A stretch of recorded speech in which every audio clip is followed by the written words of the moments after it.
Let's pray. Heavenly Father, we stand in awe of you, Lord. We thank you for the gift of the blood. Thank you that we are in your presence. Thank you for your love. And thank you for this day that you have brought us in your house again to hear your word and promises come true for our lives. I thank you that you will change us this day, and we shall be new creatures even as we leave this place.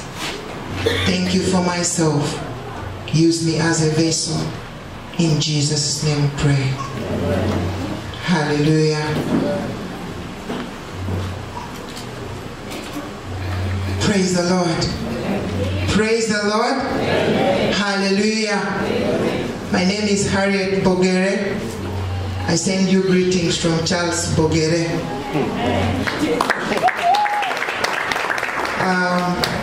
I want to take this opportunity once again to thank God for using this church to change lives of many.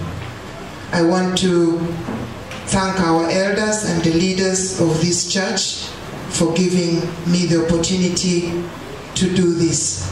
I'm humbled. I want to, in a special way, recognize a few groups of people. I want to welcome again our first-time visitor that we saw this morning. She's special to me. Anita, stand up again. Anita is my sister, a daughter from UTC, and I met Anita 2 weeks ago, and I fell in love with her. And she also fell in love with me. Hallelujah. Please sit. Anita, you're welcome. I want to also recognize the rest of the students from all institutions, the UTC students, wherever you are, you're most welcome. The students from Jerusalem, you're most welcome. Students from Lira University, you're most welcome. And all the rest of the students that I may not have mentioned where you come from, we are so glad you are part of us today. Hallelujah. I'm a teacher by profession, and by the grace of God, I am born again, and I love Him. Hallelujah. Throughout our series that I've been running a few weeks back, or from a few weeks back, we have been talking about breaking free, and that has been our major theme for the series that are running. And a number of speakers have already spoken on so many bondages that we have to break free from. Reverend Benjamin came here and told us about the demonic bondages, and we remember he talked a lot about the issues of demonic bondages and gave us the signs and how do we know that this is existing. We also had another person speak about the bondage of debt, and that was last week, and we had a lot about this thing we are calling the debt, and we saw how the debt has kept very many Christians and non-Christians, and everywhere you move, you find people talking about this bondage, the disease we are calling debt. Today, we want to look at yet another bondage, which is so serious among us, and that is sexual bondage. We want to see this issue we've been calling bondage, and specifically the sexual bondage. And as we speak about this, I want to say this, that this subject that we are talking about this morning does not respect anybody.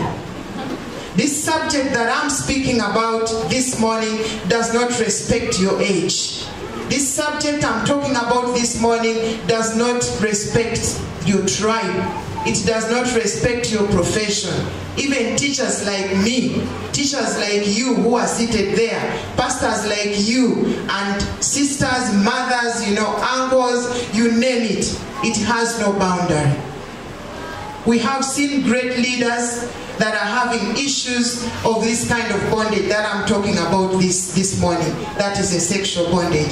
And that means when we look at briefly, even without going so deep, just a few statistics that have come up that we are moving around and finding. There are a number of issues around sexual bondage.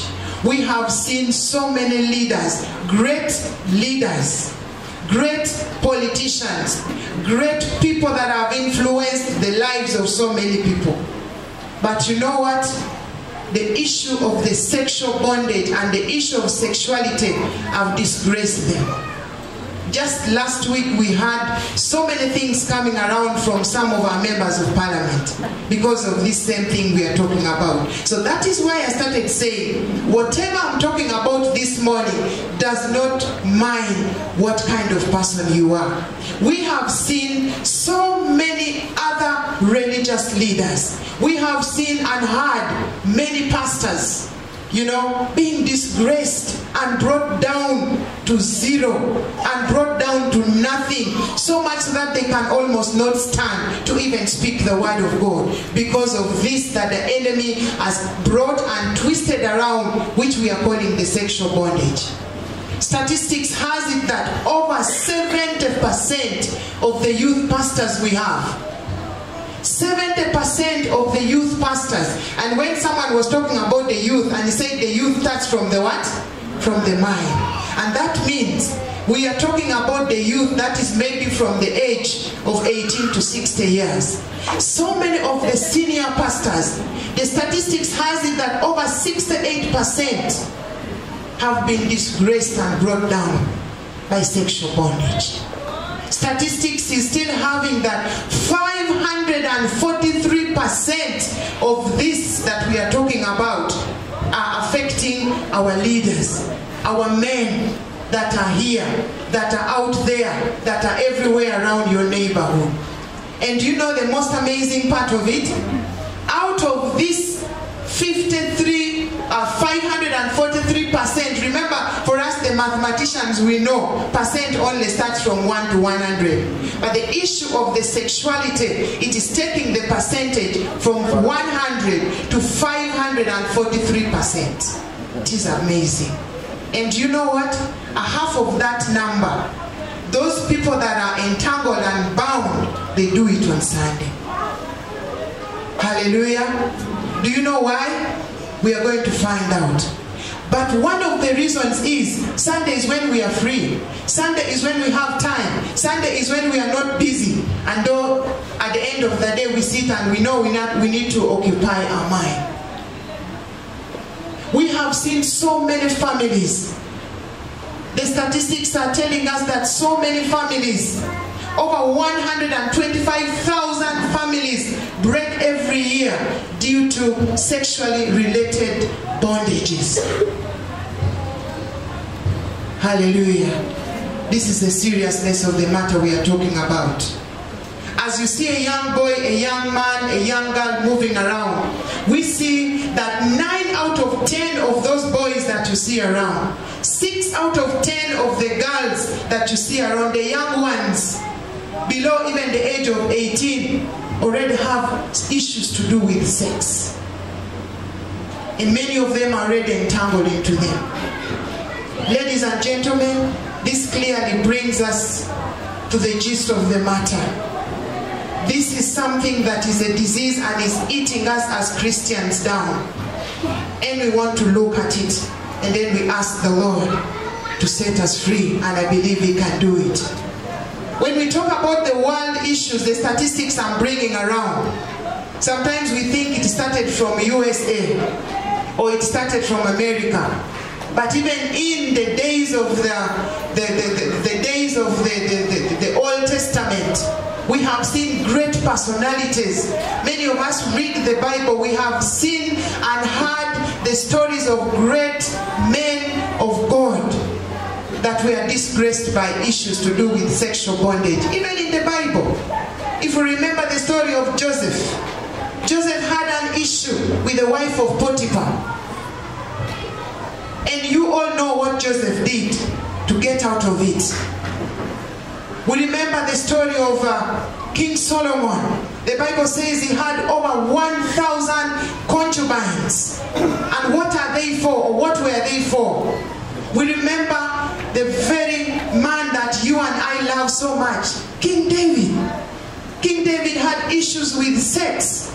He had issues with sexual bondages. And at the end of the day, he broke down and he managed to get out of it. And the list goes endless.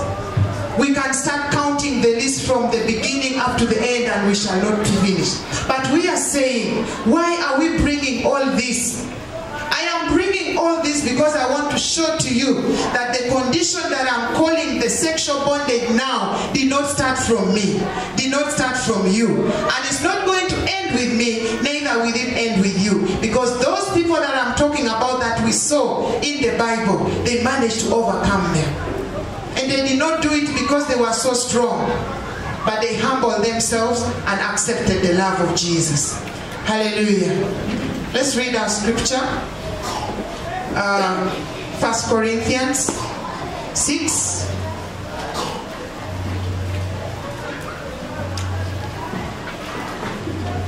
First Corinthians 6:12. 6 verse 12. I'll read it very fast as we follow from the 1 Corinthians chapter 6 verse 12 says, everything is permissible for me, but not everything is beneficial. Everything is permissible for me, but I will not be mastered by anything. Food for the stomach and the stomach for food, but God will destroy them both. The body is not meant for sexual immorality, but for the Lord, and the Lord for the body. By his power, God raised the Lord from the dead, and he will rise us also. Do you not know that your bodies are members of Christ himself?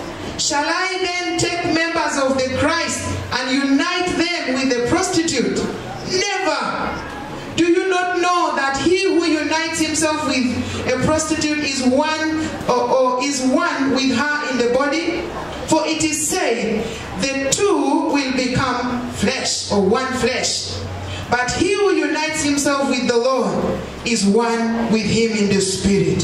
Verse 18, flee from sexual immorality. This is the word of God. What are some of the things? How have the world and you and I and people around us perceived the issue of sexuality? How have we understood? How were we brought up to learn about this issue that has become a bondage in our lives, that have made us to stop walking and doing and seeing the things God wants us to do?